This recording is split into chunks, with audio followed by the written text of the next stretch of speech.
জি, ধন্যবাদ আপনাকে। আপনি জানেন যে বিএনপি চেয়ারপারসন বেগম খালেদা জিয়ার প্রণয়ের ৬ষ্ঠতম দিন আজকে, এবং তার মৃত্যুর পরে কিন্তু দলের পক্ষ থেকে ৭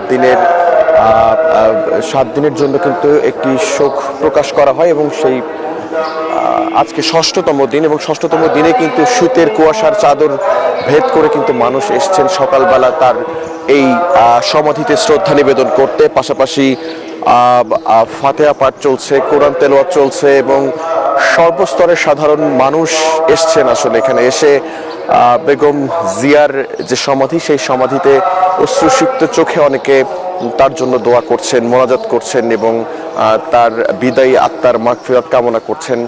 পাশাপাশি যেহেতু তারা বলছেন এবং চাইছেন যে বেগম জিয়ার যে শেষ স্বপ্ন ছিল বাংলাদেশকে নিয়ে, বাংলাদেশ বিনির্মাণের যে তার প্রত্যাশা ছিল, আশা ছিল, এবং আপসহীন যে একটি নেতৃত্বের গুণাবলী তার মধ্যে ছিল, সেই নেতৃত্ব বিএনপির ভারপ্রাপ্ত চেয়ারম্যান তারেক রহমান তার স্বপ্নকে পূরণ করবেন, এমনটি কিন্তু বলছেন এখানে আগত মানুষ, দলের বিভিন্ন নেতারা এবং সাধারণ মানুষটা কিন্তু এমনটাই প্রত্যাশা করছেন।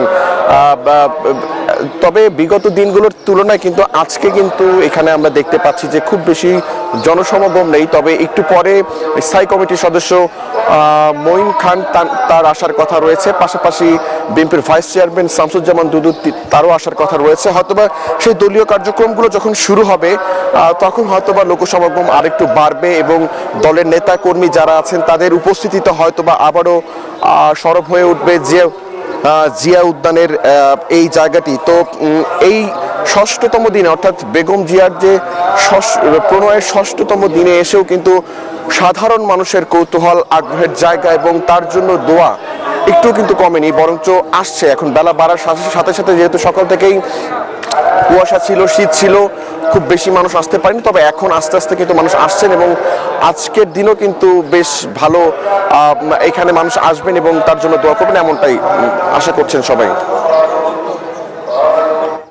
Bashundhara public school and college ২০২৬ শিক্ষাবর্ষে ভর্তি চলছে।